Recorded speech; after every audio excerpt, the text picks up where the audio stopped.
Kamu sadar nggak sih kalau beberapa waktu lalu seblak jadi viral banget di Thailand? Yaps, makanan khas Bandung yang identik dengan cita rasa kencur berkuah pedas itu emang lagi digandrungi banget di negeri Gajah Putih. Yang lebih lucu lagi, warga lokal Thailand justru banyak yang videoin masak seblak secara overcook. Jadi kerupuknya lodoh kayak bubur gitu, tapi mereka justru tetap suka tekstur seblak yang kayak gitu loh. Wah, ternyata seblak gak cuma jadi favorit lidah lokal rakyat plus 62 aja ya, tapi juga bisa disukain orang luar.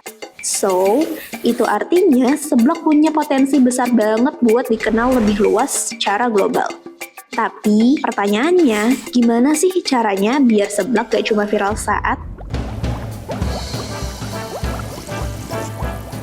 Well, sebelum bahas lebih jauh, kayaknya kita perlu tahu dulu deh, gimana sih si seblak-seblak ini bisa viral di Thailand? Ternyata semuanya berawal dari Bichani Sara, konten creator sekaligus penyanyi asal Thailand yang pertama kali upload video review seblak lagi di Indonesia. Menariknya, dia juga seorang pemilik restoran healthy food loh. Jadi setelah pertama kali nyobain seblak, dia malah ketagihan dan penasaran pengen bikin versi seblak yang lebih sehat buat menu baru restorannya. Dari situ, dia jadi mulai sering upload konten makan seblak di media sosial. Tapi siapa sangka, justru dari spam konten itu banyak warga Thailand yang jadi penasaran dan ikut nyobain seblak juga. Apalagi orang Thailand emang welcome dan curious banget sama makanan baru. Akhirnya efeknya jadi berantai deh.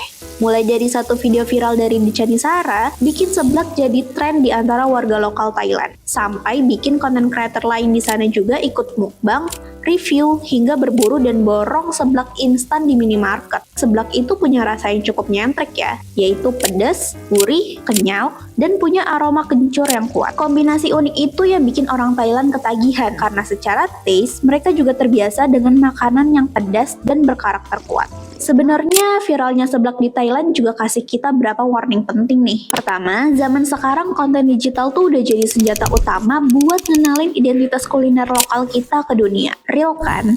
Cuma lewat satu video aja, makanan kayak seblak bisa dikenal sampai Thailand loh.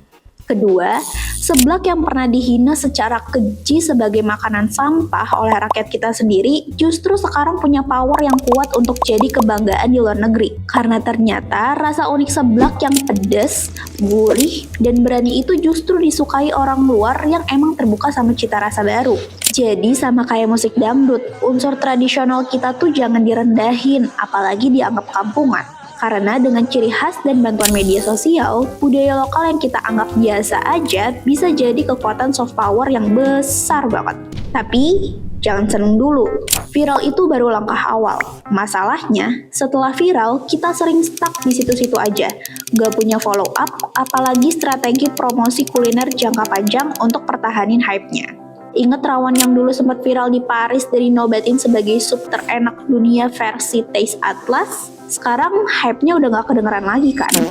Selain itu, kita juga sering terlalu ngikut arus media sosial dan bergantung sama konten organik dari kreator asing. Viralnya seblak aja awalnya karena kreator luar kayak Bichani Sara. Padahal sebagai pemilik kulinernya, Indonesia harusnya bisa lebih aktif ngundang atau ngangkat sendiri makanan tradisionalnya. Dan yang paling penting, kuliner kita belum jadi bagian dari ekosistem soft power yang lebih besar. Mungkin orang luar tahu rendang, nasi goreng, mie goreng, atau bahkan sekarang seblak itu dari Indonesia.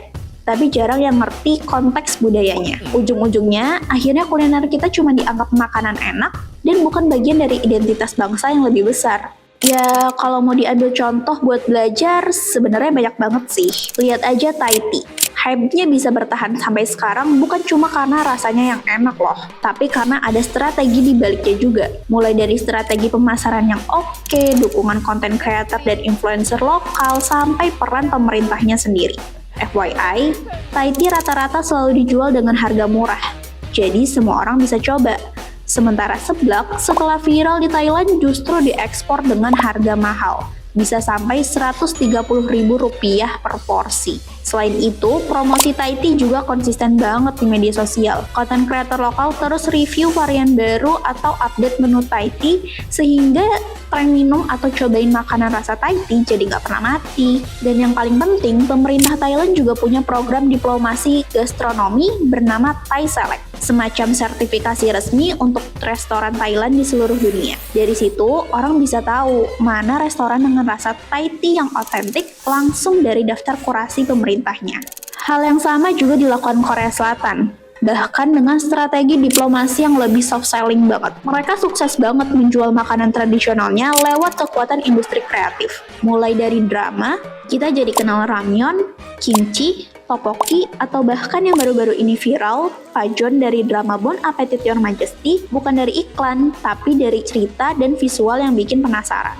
Dan lewat industri itu, makanan Korea bukan cuma dilihat sebagai makanan enak, tapi juga jadi simbol gaya hidup, budaya, bahkan identitas nasional mereka. Artinya, makanan udah bukan cuma soal rasa, tapi cara sebuah bangsa ngenalin dirinya ke dunia. Jadi, kuliner itu memang butuh rekan sejalan dari industri kreatif lainnya biar bisa berkembang jadi soft power yang nyata. Biar hype seblak bisa terus bertahan, bahkan gak cuma di Thailand aja, dunia film dan series bisa mulai ekspor adegan-adegan makan seblak dengan visual yang bikin ngiler. Nanti dari situ bisa tercipta cultural image yang kuat dan melekat di benak penonton global.